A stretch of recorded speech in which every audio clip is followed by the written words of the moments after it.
नमस्कार, स्वागत है आपका इंडिया न्यूज़ 28 में। ये बात करते हैं मध्य प्रदेश की कुछ खास खबरों की।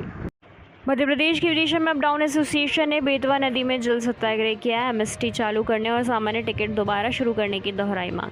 विदिशा के अपडाउनर्स एसोसिएशन के सदस्यों ने आज बेतवा नदी के बड़वाले घाट पर पहुंचकर जल सत्याग्रह किया। उन्होंने अपनी एमएसटी लागू करने और सामान्य टिकटों को दोबारा शुरू करने की मांग को लेकर एक बार फिर विरोध प्रदर्शन किया। एसोसिएशन के अध्यक्ष कमलेश सेन ने बताया कि कई महीनों से संघ के माध्यम से अपनी इन मांगों को लेकर रेल मंत्री तक से मुलाकात कर चुके हैं। आश्वासन के अलावा कुछ नहीं मिला। 1 अक्टूबर तक कुछ राहत की बात कही गई थी, लेकिन वह भी दिखाई नहीं दी। मजबूरी में हमें आंदोलन की राह पकड़ना पड़ रही है। उन्होंने स्थानीय जनप्रतिनिधियों को शून्य करार देते हुए इस प्रकार के आंदोलन को आगे किए जाने की बात कही। विदिशा संवाददाता शादाब शेख की रिपोर्ट। क्या कर रहे हैं? मेरा नाम अरुण अवस्थी है। हम अपडाउनर यूनियन का उपाध्यक्ष हूँ, जिसके अध्यक्ष हमारे कमलेश सेन जी हैं।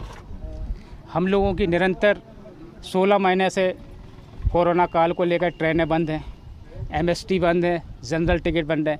उस बंद को लेकर विदिशा और भोपाल के बीच में लगभग 8,500 लोग अपडाउन करते हैं।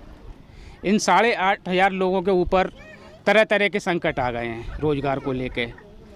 इसके लिए हम सब लोगों ने शुरू से सत्याग्रह के मामले में से कई कार्यक्रम करें। शांतिपूर्ण तरीके से हमने लोगों से आंदोलन करे हैं, हमने ज्ञापन भी दिए हैं, हम मंत्री से मिले, स्टेशन मास्टर से लेकर रेल मंत्रालय तक, आखिरी जगह तक हुआ। मिलता तो हमें सिर्फ आश्वासनों से काम होने नहीं वाला है। हमें हमारी जल्दी से पुरानी एमएसटी चालू कर दें जो 275 रुपये की बनती थी। आज हम लोगों को एक साइड जाने में 60 रुपये लगते हैं और दोनों साइड आने में 80 दूनी 160 रुपये रोज़ का पड़ रहा है।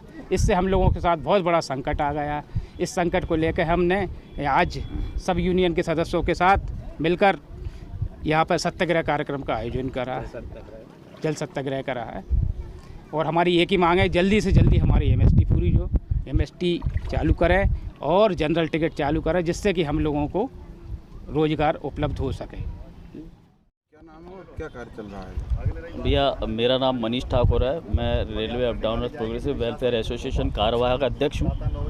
और यहाँ पर हम लोग जल सत्याग्रह करने के लिए एकत्रित हुए थे। चूँकि कोरोना काल से सारी चीज़ें बंद हो गई थी, ट्रेन सुविधाएं, सिनेमाघर, बड़े बड़े उद्योग, छोटे व्यापार, जिसके चलते छोटे शहर से बड़े शहर की ओर हर एक नागरिक में से लगभग 80% नागरिक बाहर की तरफ बड़े शहरों में जाता है अपने रोजी रोजगार, व्यवसाय के लिए, शिक्षा के लिए, क्योंकि छोटे शहरों में इतने आयाम होते नहीं हैं। तो इसको देखते हुए जब धीरे धीरे कोविड का माहौल थोड़ा सा कम हुआ, सारी चीज़ें खुल गई, सिनेमाघर खुल गए, बड़े उद्योग खुल गए, बड़े उद्योगपति की सारी चीज़ें खुल गई। लेकिन सिर्फ नहीं खुली तो ट्रेन की सुविधाएं, जो कि अगर देखा जाए तो हमें वैसे भी बाय बस जाना बहुत ज़्यादा महंगा पड़ रहा है। बहुत सारे लोग ऐसे हैं जो 6-7-8 हज़ार के लिए भोपाल जाते थे, वो आज बेरोज़गार हो गए। छोटे शहर में रोज़गार के आयाम बहुत है, तो यहाँ पे डिस्ट्रीब्यूशन भी बहुत ज़्यादा हो गया है। जहाँ पे 20 ठेले सब्जी के लगते थे, अब वहाँ पर 60 लगने लगे हैं, तो लोगों की इनकम भी कम हो गई और डिस्ट्रीब्यूशन होने।